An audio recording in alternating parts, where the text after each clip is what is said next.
Shalom Israel first, when we involve principal on it, how about Shmuel Shah, about Shmuel Dash, the want to see Apostle Elsbeth Millstone, peace citation with of Israel. And for this lesson, I want to title it, what do we, I don't even have, damn, I forgot the title. What do we have here? Something like that, alright? Because, people, people think that this is living, alright?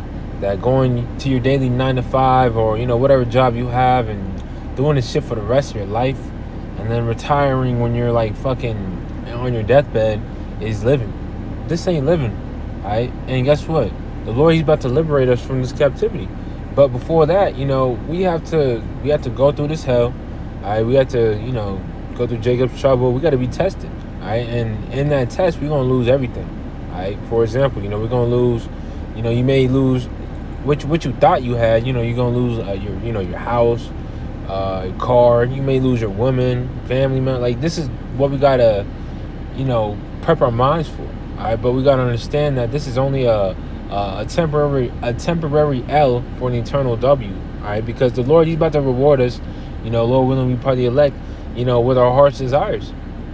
And if we can't get over this little temporary lifestyle, which is soon to change, if we can't overcome it, then guess what? You're gonna be destroyed. All right, because there's no question about it. It's either you overcome or you get left. All right, and this goes for me first and foremost. But 2 Ezra 7 and 6, it says, there's also another thing: a city is built and set upon a broad field, and it's full of all good things. And that's the kingdom. I thought I was gonna read down. Well, I am gonna read down, but I thought it said in the next verse. But it says, the entrance thereof is narrow and is set in a dangerous place to fall, like as if there were a fire on the right hand, on the left a deep water, and only one path between them both, even between the fire and the water, so small that there could but one man go there at once. If this city now were given unto a man for an inheritance, if he never shall pass the danger set before it, how shall he receive this inheritance? All right, and this city is full of all good things. All right, when you first come to this truth, you hear about the kingdom. Oh, multiple women. Oh, palaces, mansions, this, that, and third. All right, new bodies. Yeah, these things are gonna come, but guess what? We have to earn these things, right? Of course, the Lord promised these things, but guess what? It's not just gonna be a smooth ride. All right, we're gonna be tested. All right, Zechariah 13:9. All right, Acts 14:22. Through much tribulation shall we enter into the kingdom of the Most High. All right. So, but Zechariah 13:10. All right, that's the next verse concerning the elect. All right. But it says, yeah, I'll stop it right there. But we have to go through this straight and narrow gate. All right, this straight gate. All right.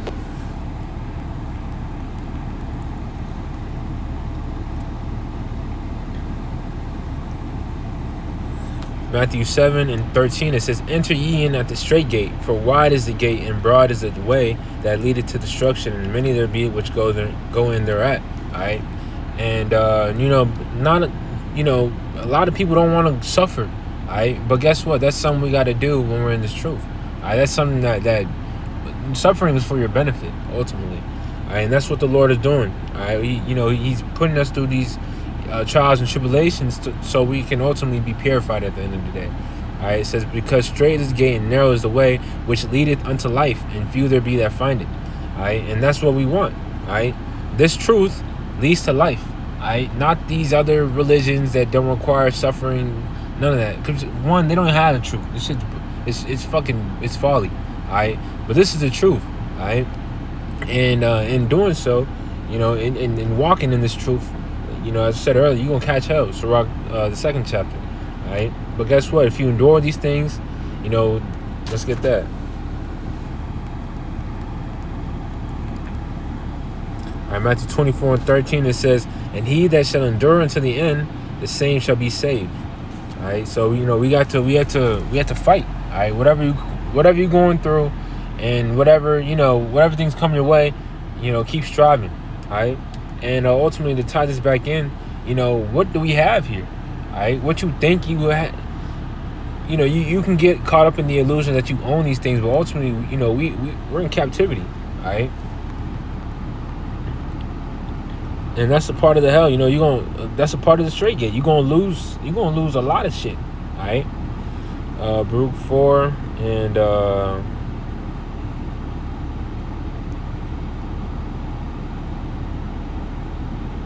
you can read the whole chapter of Baruch 4. All right, but all right, Baruch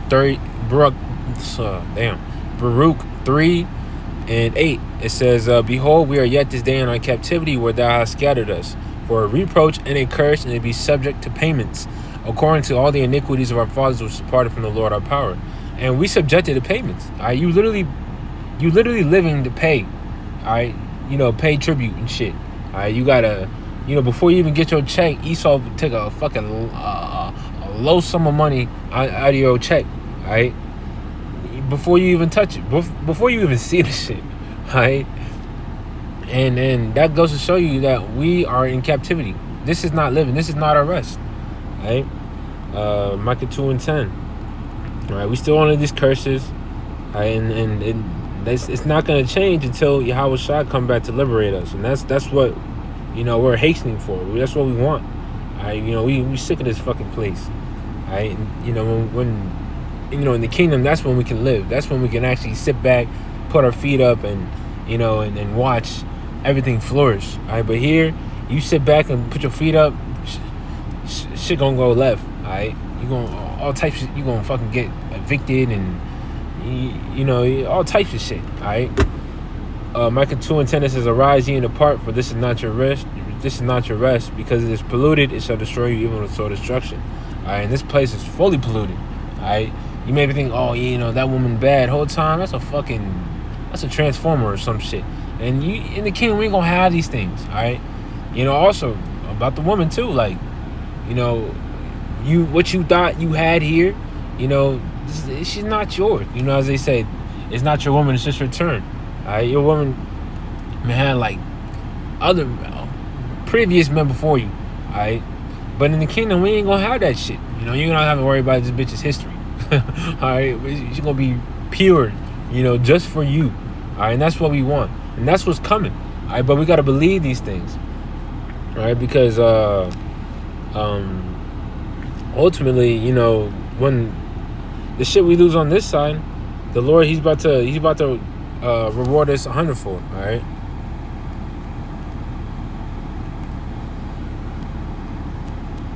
Matthew 19 and 28.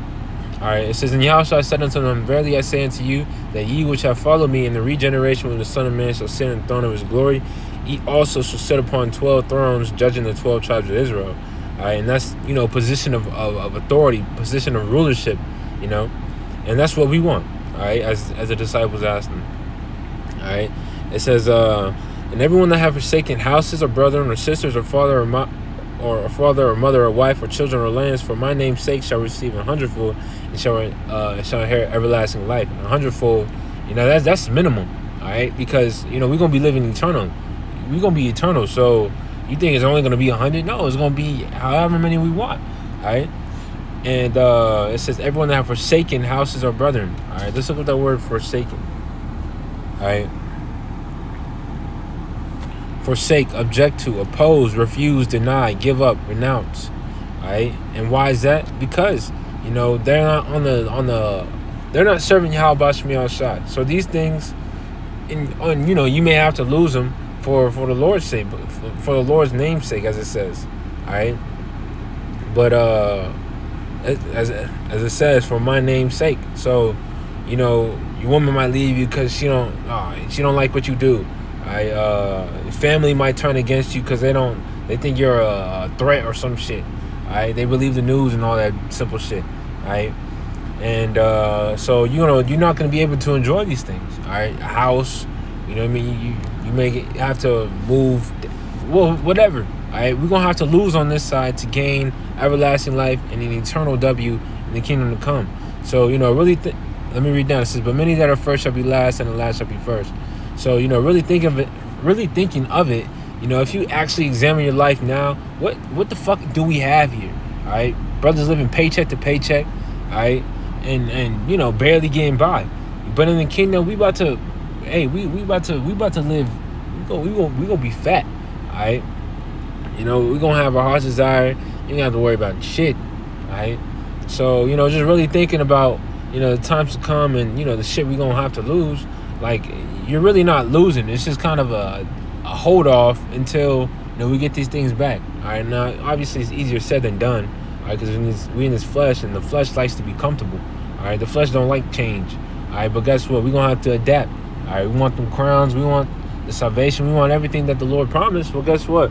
We're gonna have to go through that fire.